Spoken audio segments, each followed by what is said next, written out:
najboljših v slovenskem prvenstvu, kajti bilo je kar nekaj špicnih avtomobilov, ki bi lahko prišli ali pa so se prehajali na sam vrh.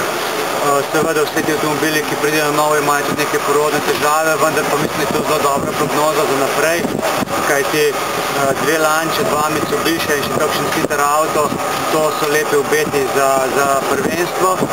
Če ocenjujem samo svoje vožnje, jaz sem pač spremenil kar nekaj stvari na avtomobilu, ogromno treniral, veliko smo delali na podvozju, na gumah, tako da rezultati so prišli in jaz sem zadovoljen s sezono.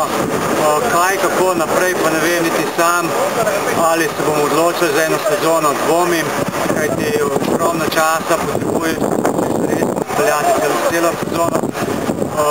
Druga varianta je, da si od nekdaj že želim kakšno dirko tudi kje na Hrvaškem ali na jugu speljati, vendar ne kot celo prvenstvo, ali pa celo morda zopet kakšno leto pauze, vendar pa te odločitve bojo padale pa nekje v januarju.